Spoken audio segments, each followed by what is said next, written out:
Hello and welcome to our very first episode of All Out Arsenal. This is Mishanur, and I will be hosting this show on a weekly or bi-weekly or maybe even twice to thrice a week basis, depending on how much time I can make and how much you guys are enjoying our content. So my first guest. I've been a big fan of his content for the last 3, 4 years. I've been following his breakdowns, him bringing on very knowledgeable guests on those players. And one of the first persons I saw really make good use of StreamYard before the pandemic, basically. And he's none other than Tom Canton from the Gooner Talk. And Tom, welcome to the show. Obviously, you're currently also with Football London now, and I used to follow you from before you were also a part of Football London. But it's great to see how you've grown and you've gone from strength to strength as a content creator, and hopefully now as a journalist as well. And hopefully the Arsenal can follow suit as well and get back in the right direction. Hope you're doing well. Yeah, no, pleasure to be on. Thank you for inviting me. It's nice to hear so many kind words. When you're surrounded by some of the people I podcast with, trust me, getting nice words now and again, it's good. It's good.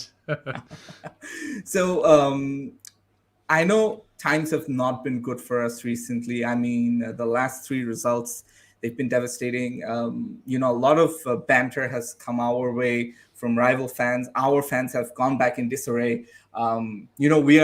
We do have a short fuse. Our SB Nation fan channel is called the Short Fuse. It's Arteta in, Arteta out, all over again. It's back to where we were at the beginning of the season. The transfer we didn't make, the strikers we didn't buy, the tactical changes, playing Xhaka as left back. Let's talk about it. Let's talk about the last three matches. What do you think is the main issue at Arsenal? Do you think Mikel's tactics are at the crux of everything? I think it's a factor. Certainly, I personally kind of put down to where we're at, obviously with the injuries we face, but the issue is with those injuries are that if we'd have strengthened in January, you would have maybe seen less of a problem. But obviously, the main issue with Arsenal at the moment is scoring goals. We can't score goals. Lacazette has gone 18 games without scoring a goal from open play. Eddie Nketiah came in for him at the weekend and offered next to nothing in the game against Southampton. And that was the big talking point again in the January window, is that we obviously needed a striker. There were strikers we were linked to. Obviously, we chased Dusan Vlahovic quite heavily. And despite Edu's best efforts to negotiate with the players' camp, he wasn't interested. He was more interested in going to Juventus. And that's why that deal ultimately happened, which is a shame. But ultimately, it's led to Arsenal then making the decision to not move on with another forward and not bring in anyone else. And they have gambled this season on Lacazette and Nketiah and Martinelli, etc. But yeah, it's been a frustrating last three games, but I think there are a number of factors that include the January failures, the injuries, but also, as you mentioned there, Mikel Arteta making some poor decisions with team selection and in-game management as well. Absolutely. So let's take a look. This is something that I found very interesting. Are Arsenal unlucky? Now, this is via the XG Philosophy, a great Twitter account, must be said. So in our last 5 games, in fact, we've conceded 8 and we've scored just 2 goals, but with an XG of 6.91, whereas our opponents have had an XG of 4.46 against Liverpool. I think we kept them to one of their lowest XGs this season, probably. And if it hadn't been for the second goal, it probably would have been their lowest in the last 10 years, apparently. I saw some stat there. Against Aston Villa, we got the result. We got the win, a 1-0. It was scrappy at times away from home. You expect some of that, but we were resilient. But we should have scored more, as the XG shows. Against Crystal Palace, it was really demoralizing. I mean, the injury to Partey, and then just before the game started, the injury to Tierney as well. And you can clearly see that Crystal Palace actually deserved to win. That XG goes to show, So, and then against Brighton, once again, Brighton created some chances and they were very clinical, which is very unlike Brighton. We've become the new Brighton almost, because Brighton are that one team that have so much XG and they don't score. And we've pulled a Brighton right now. I rate Graham Potter, by the way, because he did a great job against Tottenham in the next game. They created absolutely nothing with Kane and Son I think a lot of it, it goes to show that Arteta's got some of his tactics right. He's got the structure right, even with Xhaka at left back. Southampton, again, how do you feel about this? Do you think this XG reflects a bit that Arsenal have been unlucky? I mean, XG is something obviously that's quite new to the world of football. It's only come in really in the last half decade or so, which when you consider stats is still very, very new. It's still something that we're learning how to use effectively and properly and appropriately at times. Is it unlucky that Arsenal have only scored 2 when their XG reflects a 6.91? You have to say no, because it's on Arsenal to take the chances that they create. And Lacazette has been unable to do that. Bukayo Saka missed a great chance against Southampton as well. And to be honest, we've gone kind of a goal down in the games against Southampton and Brighton and Palace, of course. Aston Villa, we were able to kind of dominate that first half, and then we sat back in the second half. But a lot of these games we were trailing. And so therefore, when you are trailing, and especially teams like Brighton and Southampton in particular, they sit back and they absorb pressure and they invite us to attack them because they don't need to come out and attack us anymore except for counters. So when you see those XGs as high as they are, it's because the other teams quite often have allowed Arsenal to be as expressive and as attacking as possible because they've got the lead in those games already. I don't think it's reflective of us being unlucky, because also if we, had gone into the January market and say signed a striker to bring us extra clinical finishing, we would have been able to finish plenty more of these chances, and we wouldn't be talking about a team that are unlucky. We'd be talking about a team that were taking those chances, but we are ultimately, again, responsible for not converting the chances that we've been creating for ourselves. Unfortunately, so that is true. It's hard to see it any other way. Now we move on to another thing. This is like the number of shots that we've taken to the number of goals we've scored. And this is a really sad stat, Tom. It just goes to show that we're desperately in need of a striker. Now, was letting go of Aubameyang at the end of the day and not signing a replacement the biggest mistake of Edu and Arteta's tenure so far? So far, it's a big one. Yeah. I think I never look back at the Aubameyang exit He as had to go. something. Yeah, exactly. I agree with you. He absolutely had to go under the current manager. Like that, this manager has always shown that if a player is not falling in line with what he wants, that's it. You're not going to play. You're not going to be in the squad. You're going to move on. That's happened with Ozil and Guendouzi and players like Mustafi and Socrates, who we didn't believe to be at the level required. Saliba, of course, I think is not with them players in that bracket as of yet, but has had his own issues. So I think that when it comes down to his exit, we all know that most people would know that I think it was the right decision to move him on. The biggest problem, as you highlight, is not replacing him, because you've let go of a player that has the capabilities to score plenty of goals during a season, although he wasn't doing that at Arsenal this season, and you've not replaced him. And effectively, you've said to a player like Eddie Nketiah, who I've always kind of maintained I've never felt is going to be at the level or even at the level now to be an Arsenal forward of any kind of stature. And unfortunately, when you look at kind of the number of goals that he's produced, yes, at youth level, great. Yes, at League Cup level against lower league opposition, sure, fantastic. But it's not at the level required that Arsenal need. And so, yeah, as you say, not replacing him and not replacing Aubameyang is... I feel like I'd need to sit and really think about all of the mistakes to call it the worst mistake that we've made, because I look at Willian as a huge error, a massive error. The amount we spent on him, the fact that we went for him over, say, going for a younger player. I look at not bringing in that marquee central midfielder in the summer window of last season, when that was the absolute priority for us. We had to bring in my opinion, an upgrade on Granit Xhaka, and we didn't do that in the summer. But it certainly is up there that in a season that offered us the opportunity to qualify for the Champions League, we've gambled it by not bringing anyone in, and it's costing us right now. Yeah, of course, these are some of the stats for Nketiah. Just some basic ones.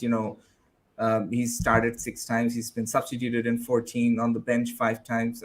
Hasn't been injured, hasn't been suspended. He scored 5 goals, most of them in the Carabao Cup, as we know. Top scorer, I think, this season in the Carabao Cup, and he's assisted 1. When you look at someone like Nketiah and his goal scoring record at youth level, why they haven't translated in the senior team, do you feel like his position per se, he's not exactly a natural number 9, but he's more of a wide forward, and perhaps the cameos that we've seen from him at Everton as well, the game that we unfortunately lost, we want to forget that, but I think Oba missed a really, really good chance, which Nketiah created for him. And we've seen him do very well from the left side of things, if I may. He seems more like a competition for Martinelli, but do you feel that, he's obviously going for free in the summer, but do you see, can you understand why Mikel wanted to persist with somebody like Nketiah and maybe keep him and let his contract run down? Unless he signs again, who knows? Yeah, I mean, the only reason I can think of is because of his value, and they didn't want to lose another player that they felt they could get some money for free. I mean, in the end of the summer window, we had an offer from Crystal Palace around the £10 million figure. Arsenal were more than happy to do business at that figure. Nketiah couldn't agree personal terms with Palace, and that ultimately scuppered the deal from happening. But Arsenal were open to selling. But I've never really been able to understand why Mikel Arteta has been so intent on getting Nketiah to sign a new contract, except for that protection of value, basically. Or maybe he also sees something behind the scenes in training. Maybe he sees a guy who's working hard, doing all the right stuff, like with Granit Xhaka as well, because we very well know that he was for sale, but we couldn't agree a fee with Roma, and as a result of which he ended up staying. And he's been a consummate professional, even with the quick injury recovery and what he's done. Have you seen his recent Players Tribune interview? Yes, I did. And it was very, I felt like, it was cathartic for me, because at a certain point I felt like, I can understand what Xhaka does, but it's so infuriating as well at the same time that what he does, he knows he's doing it. Like he's going to concede yellow cards for tackling, but he's not going to stop tackling. That tells me that, no, man, you have to draw the line, because you've already made yourself an easy target for the refs. And yes, you are targeted. You're not Fernandinho. Fernandinho makes so many tackles. He could have been sent off in the last FA Cup match, but he just wasn't, because he's Fernandinho. Someone like Rodri, he does that. Man City are the experts at tactical fouling, and they shithouse their way against Atletico Madrid. But anyways, back to Nketiah. Do you think Nketiah should be kept at Arsenal, or just get rid? I've seen some of your reactions, and you've not been kind towards him, but now that you're more calm about stuff, how do you feel? Yeah, get rid. It doesn't really change. I think I've been fairly fair about Nketiah. I think I've been open to seeing him replace Lacazette when Lacazette's been really, really poor, and I'd rather see Nketiah given a chance than the player that I felt was offering next to nothing. But I think in his opportunity, he didn't take it, and so therefore. Yeah, I've had no issue with it at all, with him being moved on. All right. The next segment, before we move on, potential strikers for Arsenal. So this will be a list of strikers that we may or may not be able to buy, and may be linked with, So you just have to give a rating out of 10 of how much you want that striker, and how much do you think we'll have to spend. But before we do, let's take a few comments. Obviously, Samir Chaudhary, he's a Chelsea fan, by the way, but he's saying he's agreeing with you. The team's allowed to create chances had the attackers taken their chances, and I rate one of them as a consistent strikers. You deem Arsenal as the comeback kings right now, with still a lot left to be desired. TP saying, "Hey Tom, welcome to Pixel TV Sports. Take love from a Red Devils fan." So we've got fans of basically all sorts of clubs, because the other show that I do, Hot to Goal, it's a Chon Bangla. We basically have all sorts of fans coming over and talking about all things football. But anyways, back to potential strikers for Arsenal. So I wanna look at this, and these stats are provided by Adam Revogue. I'm sure you've seen him on Twitter. He does these wonderful threads on the strikers, midfielders, and he has his ratings. So I took a few, and just want to go by a few names. Tammy Abraham is a name that we heard a lot of in the summer. A lot of Arsenal fans were like, no, we don't want any more Chelsea rejects. There were some really contrasting opinions on him, but he has been absolutely fire since he's gone to Roma. Some of those, numbers that you can see, is he the perfect fit? And he's a Gooner on top of that. But would we be able to get him? That's the question, because I think Roma said that they won't sell him for anything less than 100 million, which is which is a huge deal breaker there at this Yeah. moment. But out Yeah. of 10, how much do you want Tammy? Probably about a 7.5 in terms of how much I would want him. Probably a lot more than, probably a higher ranking than most Arsenal fans would give him. I think he's quite unfashionable as a striker in terms of kind of his how he's perceived and viewed, especially because he came from Chelsea originally. Not because it's Chelsea, but because Arsenal's relationship with buying players from Chelsea has been so poor in the past. You think of Petr Cech, you think of Willian and David Luiz. David Luiz is the only really one that stands out as someone that, you know, we really benefited from in more At than. times. Yeah, absolutely. And other times wasn't so good. But I think Yeah. with Tammy Abraham, he's a player that has gone to Roma. I think that move in itself kind of shows a maturity about him. It shows him that, you know, he's not just moving off anywhere. He's going to a club to play. He's going to a club where he wants to improve in a league that he thinks he can dominate. And he's doing really, really well. I think that he needs to improve his clinical finishing still. He gets plenty more chances than the goals he scores and could easily have a lot more goals this season if he was more clinical and composed in the final third. And that's probably why I rank some other strikers higher than him, because the frequency of chances he's getting is relatively high in terms of kind of his conversion rate. So I think that, yeah, 7.5 I think is fair. But 100 million euros I think was the quoted price by Roma. You know, that's just, I think that's a bit of paper talk, to be honest. But Yeah. How much do you think we can have him for? I think that transfer mark value is pretty accurate in terms of what his market value is. £40.5 million. I think that's about right for what he's probably worth in today's market. But I think Roma would ask for more than that. And you have to remember that Chelsea have a buyback clause as well. And despite their issues with the ownership at the moment and how that might turn out, it's expected that they will be bought out fairly soon. And so all of those issues will be resolved. So who knows? Chelsea could come back in and want to buy him back and then sell him on. So we'd have to wait and see. Yeah. I definitely would like Tammy at Arsenal. I feel like we missed the boat on him. We should have gotten him regardless of whether we kept Laka, whether we kept Nketiah, whether we kept Oba. If he was here, we would be top four favorites. We would remain top four favorites unless he was injured. Moving on to the next one, Lautaro Martinez. Now for Inter, he's been very good this season, although he's lost his partner, Romelu Lukaku, who's gone to Chelsea and become Lukaku. But, there's still a player in there, I'm sure. Romelu Lukaku, it just doesn't probably fit the Tuchel style of play. But you look at him and, he's one of those sexy names that you feel like, yeah, Arsenal should get him. But he's going to be expensive. He signed a new contract. Out of 10, how much do you want him? Yeah, probably about an 8.5. The issue with Lautaro Martinez is he tends to, as you say, play in a two with another forward, be it Lukaku and now, of course, this season Edin Dzeko. And that's the issue, is that if you sign him for Arsenal, he's not going to play in the system that he's used to. He's not going to play in that same kind of unit. So you're asking him to play a position that he really only plays when he plays for Argentina in a front three. He can play that role, and, he plays it fairly well for them, but hasn't done it, week in, week out at club level. And I also think that from a physicality standpoint, would he struggle in the Premier League moving to Serie A? Because Serie A is kind of misconceived at times. We think of Serie A as one of the most physical, really defensively solid leagues. But actually, in recent times, Serie A has become one of, if not the highest scoring league in Europe. And that's down to less physical forwards being able to manipulate the league and exploit the league a lot more, because the defending abilities of Serie A has diminished since the days which we remember so famously, where you had Milan and Juventus having their key kind of defenders being able to defend as resiliently as they did. But now, not as much. Would he therefore be able to flourish? Well, he'd scored a great goal against Liverpool, but it was from distance. And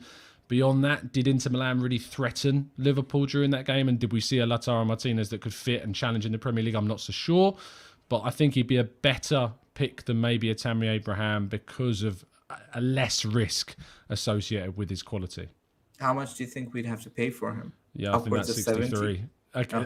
Yeah, it's 70 million euros, but yeah, 63 million pounds, I think, transfer marked again. Who, to be fair, when it comes to these types of players, have their values pretty spot on. When it comes to kind of the young players and the potential players, they don't. But players like this, yeah, 63 is about right, I think. Yeah, speaking of young potential, Joao Felix from Atletico Madrid. Now, if you look at this guy, Arsenal did recently get linked with him. Apparently, there have been talks with his agents, probably. And if ATM don't get European football or Champions League football, basically, he would be open to a move? How expensive would he be? And also, would you like him at Arsenal? Out of 10, what do you give him? Uh, I'd go for a 7. Seven. Again, similar to Lautaro Martinez in the sense that he plays in a 2 and has obviously played alongside Angel Correa.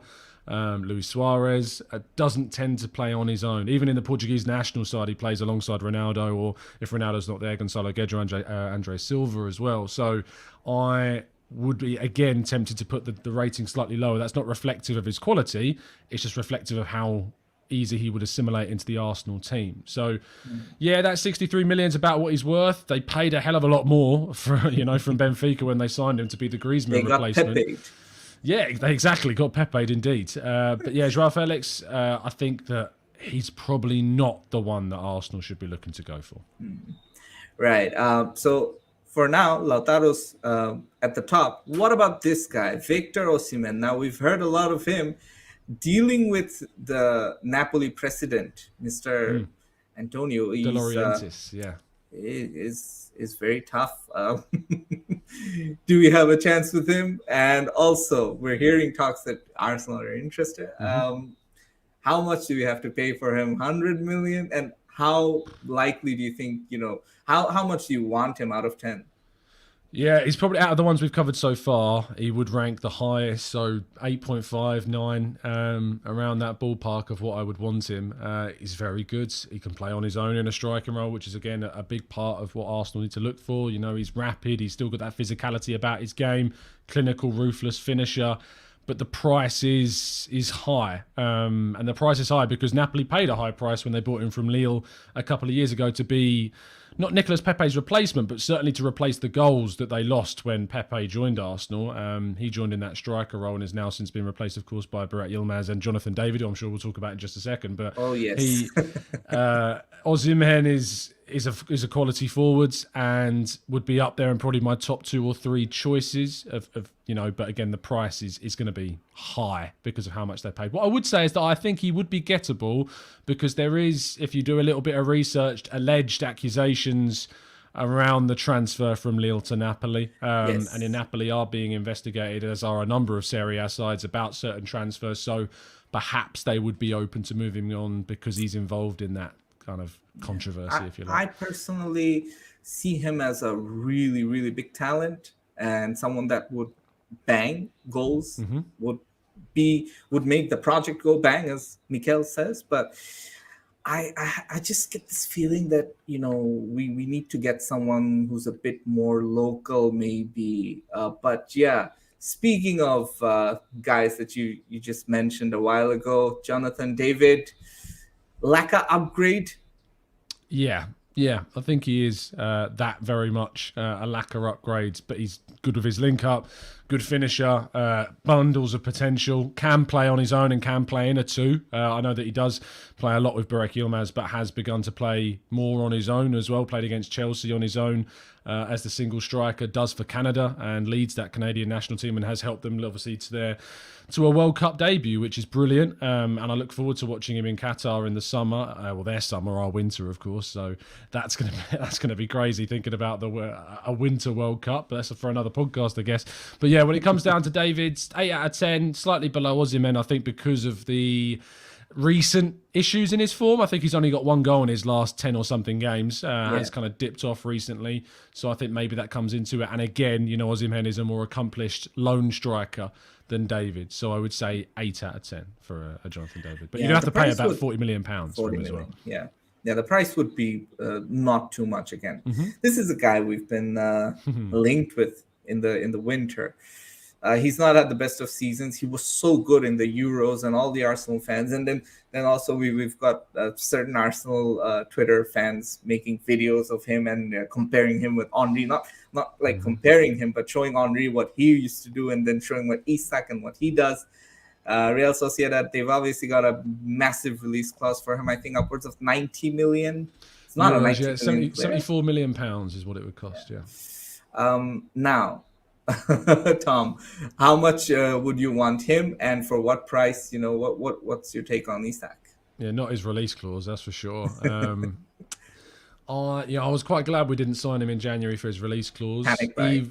Yeah, I think I'm not sure if panic. I think of Andre Santos and players like that.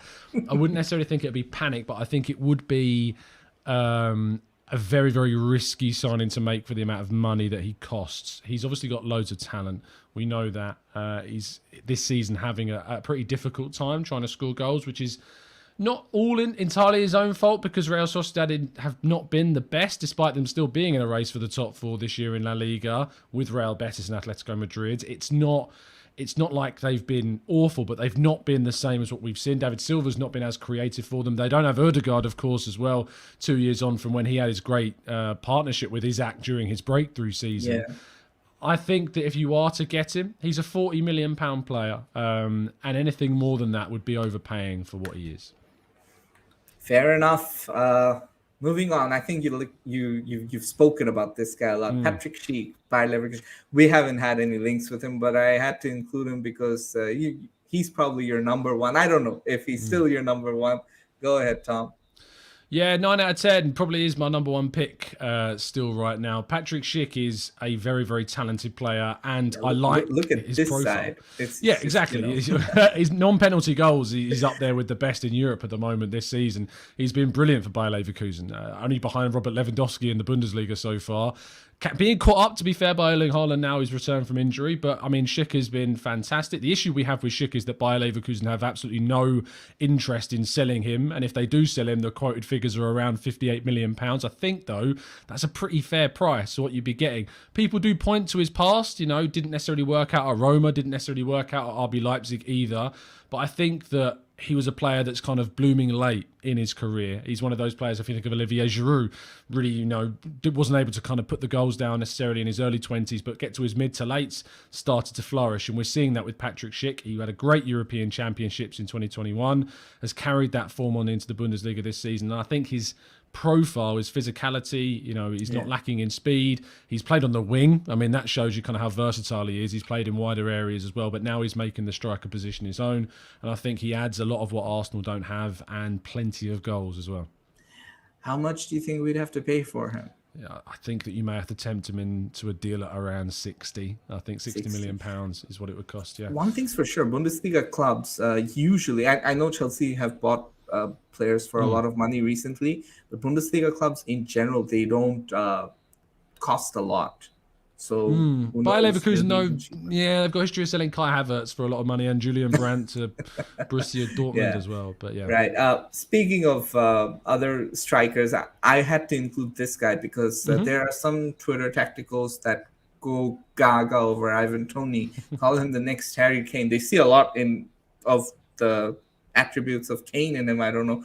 He's not been prolific, but obviously when Christian Eriksen has been playing in the team for Brentford, he has scored goals. English, so used to the Premier League. 2 positives, probably won't cost a lot. 3 positives, probably will be bought by Liverpool and become, the Firmino replacement. Who knows? But yeah, what's your take on him? Yeah, Ivan Toney's been gradually growing in my estimations, actually. I think that since Eriksen arrived, you've seen a better Toney.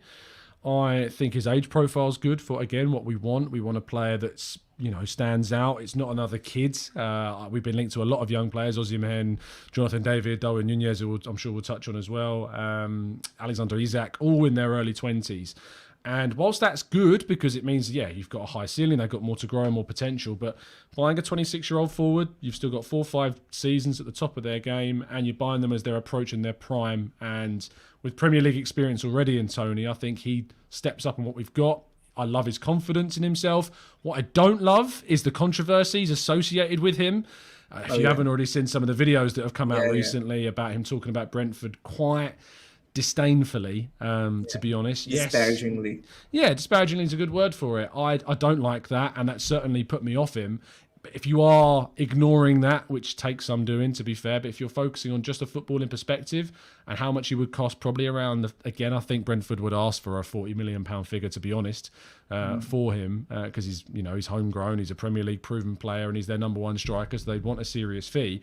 But I think if Arsenal came in for him, I think he would certainly be very open to that because, I mean, staying at Brentford isn't for him, seemingly, from what he said. So, yeah. Looks it. How much would you rate him? 8.5, I'll go for. 8.5. Oh, it's pretty high up for you. Yeah. Speaking of players that might be high up for you, Darwin Nunez has been banging in the goals recently. The goals he scored against Liverpool. He's high on the transfer list for many European clubs, I believe. Seems like the next Edinson Cavani. Looks like him as well. What do you make of this guy? How much do you think we should pay for him? Should we get him? What's your rating on him? Yeah, 80 million euros is a lot of money for a player that is scoring a lot of goals in the Portuguese league for one of their biggest teams. Granted, he's scoring goals in the Champions League and has done against Liverpool, of course, as well.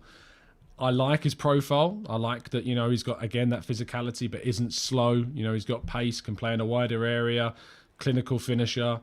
He's got a fair few penalties, though, to his goal records. That's always worth taking into account.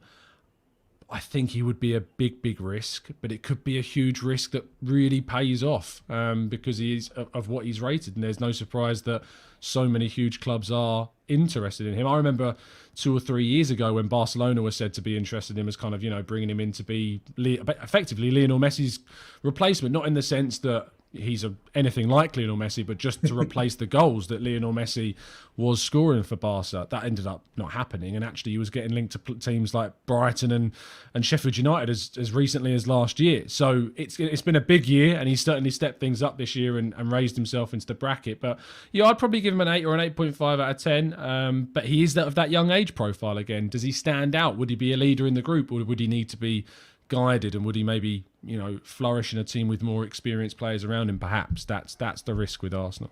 He seems quite complete with some of these stats. Looks really promising, to be very honest. And now this is the last one. Now I know Laka has not been doing well. He's been non-existent at times. He started off so well. What happened? And now he's out of the team. I used the picture with the Puma jersey because, that Puma kit was rubbish, and Laka's form has not been good. I don't know what happens with our club captains, Tom. Like, do you think Laka, because there was talk even a few weeks ago that, we should be looking to keep Laka and, give him another contract. And this is what his stats looked like before the 3 losses. When Adam did the list, I don't know what to say. Would you keep him or would you get rid? Yeah, I was having those conversations about offering a 1-year deal, but that was pretty much based around him accepting a 1-year deal, which I don't think he would. I don't think there's any interest in him in signing a 1-year extension at all. I think that he will move on in the summer. I think he's spoken, we've seen an interview come out in the last 24 hours.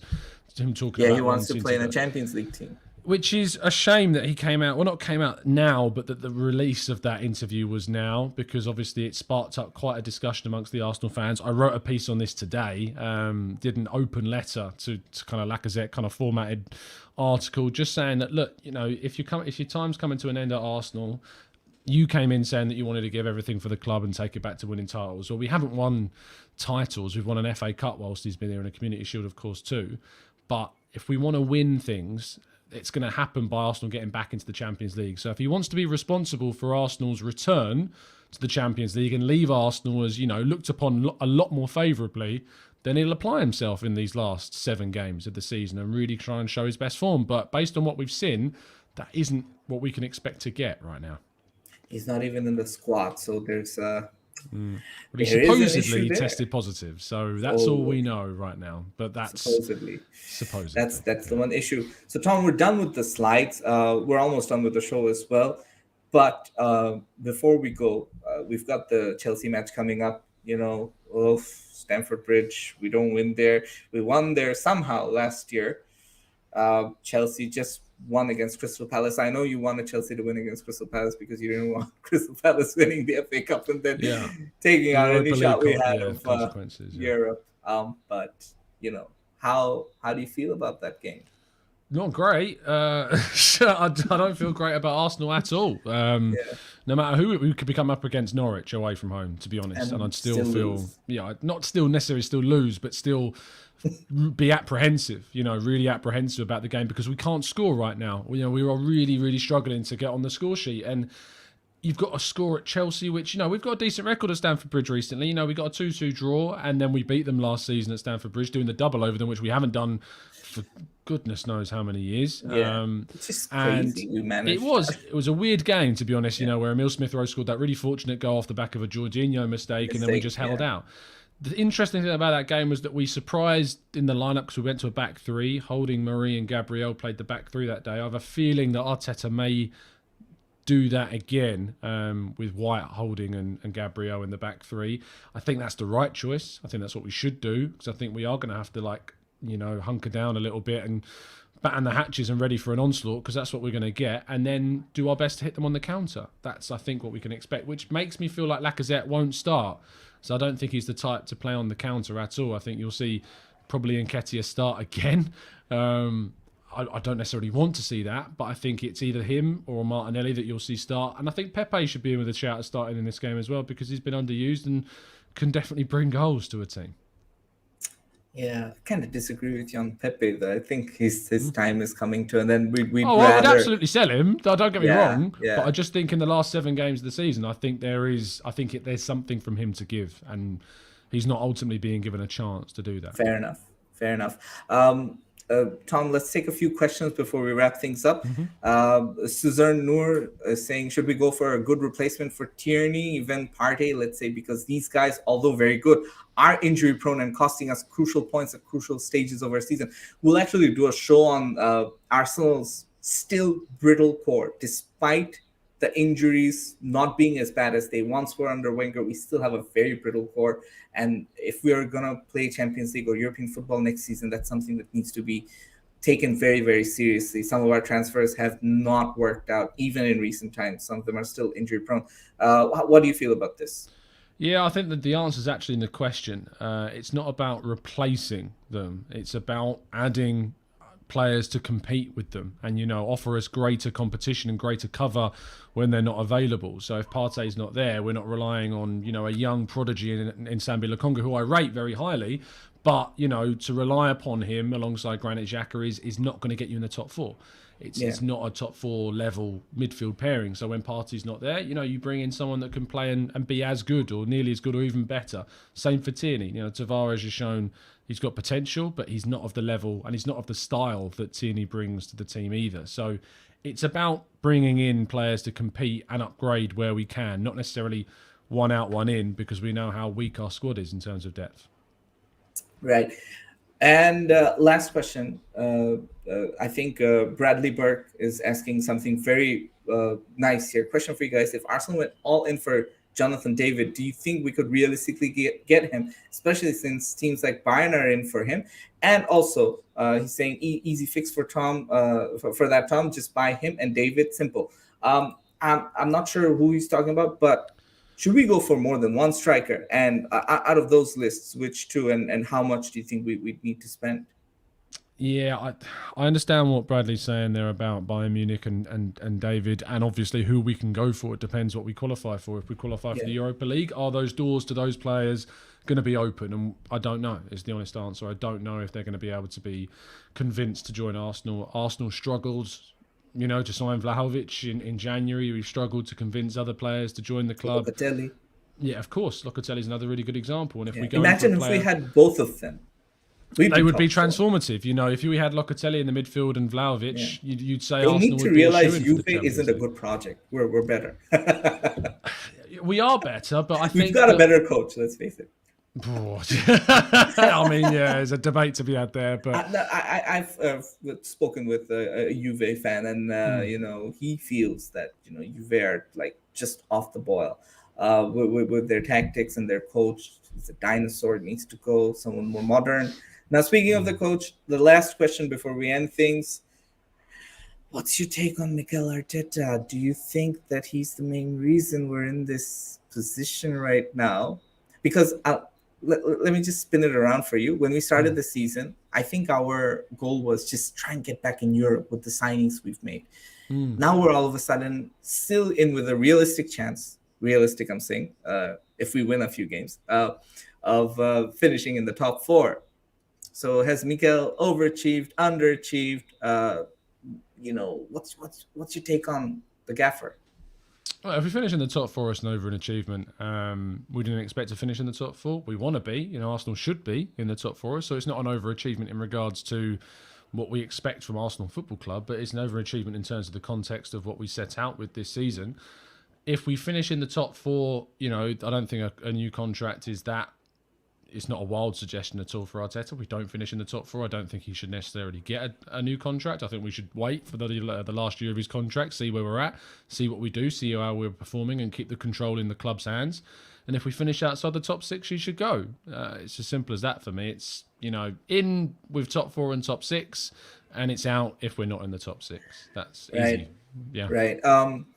Thank you so much, Tom. I hope you enjoyed the little discussion that we had here. The time just flew by. I wanted to ask you a few more stuff, but hopefully I'll bring you in over very, very soon when you can make time, and we can do this again with more topics and lots more to discuss. The Arsenal, it just gives us so much to talk about. And best of luck for your channel, for the work you're doing at Football London, and also the Arsenal Way that you're also part of right now. But before I let you go, do you have a message? Because I think this is the first time you've appeared in front of a Bangladeshi audience in a Bangladeshi channel. Do you have a message for them? And also, if you want to say a little bit about how you became a Gooner, just in a few words. Yeah, I mean, in terms of that, it's been a family thing. My granddad was an Arsenal fan. He passed away before I was born, and my dad told me about that, so I took it forward from there. So that's why I became an Arsenal fan. Actually, my dad's a Gillingham fan, which is a club that play in League One. That's our local kind of, Gillingham's so you support that too. Well, I follow them. It was basically a case of, when I was younger, Arsenal was really expensive to go to. Still is. And still is, absolutely. Yeah. And I think that I didn't get to my first Arsenal game until I was 17 because of that. And to be honest, my dad didn't have the same interest as what my granddad would have done. So it wasn't a case of him really being that keen on taking me. So when I was able to go eventually independently, I did that. So it was a case of that. In terms of having like a Bangladeshi audience, it goes to show kind of the global reach of the club, as always, as I've said. And it's important that Arsenal have fans everywhere because it shows the size of the club. It shows how important this team is globally, and the fact that people in other countries, no matter where they are, place that badge on their shirt, have that attachment. So the amount of passion that's in not just obviously Bangladeshi fans, but fans from every other country around the world. Whenever I meet fans from foreign countries, whenever they come over for games, it's amazing hearing their stories. I went to New York a couple of years ago I went to an Arsenal supporters club over there, and the passion is always insanely high, and it shows you kind of the love. Even though the Arts Club is nowhere near where it should be, if anything, that kind of shows you even more the level of passion that we have. So my message would just be continue doing what you're doing, man, and everybody listening as well, because it's been a pleasure to join you. It's been a pleasure to have you, Tom. You said 30 minutes. I think we exceeded that by a few. But, I look forward to seeing what you do, and I hope that we win and we get things back on track because it's messing with my mind. 3 losses on the trot. We'll do a watch along, guys. That those of you that are watching, we'll do a watch along for the Chelsea game. We'll also have a watch along for the United and who are they playing next? Liverpool match tomorrow. Tomorrow, yeah. Yeah, and we are also gonna have a few more shows. I also do a cricket-based show. So Silly Point is on Friday with the South African journalist Telford Weiss. So we've got a lot of content. Sorry, Tom, just plugging my shows. Don't do it, man. That's what I would do. So if you're new to the channel, do subscribe, do like our page as well. We're simulcasting, and we'll have some new content. And as you can see in the bottom ticker, we've got a very nice group, non-toxic people. I recently exited an Arsenal group because it was just getting too toxic. I'm I only just in couldn't take two, it. and one of them's my own. So I don't blame you, mate. I don't blame you. I just couldn't, because some of the fans, they will see posts that you made when Arsenal won games, and then they'll come back and then they'll comment when you lose. I mean, why, man?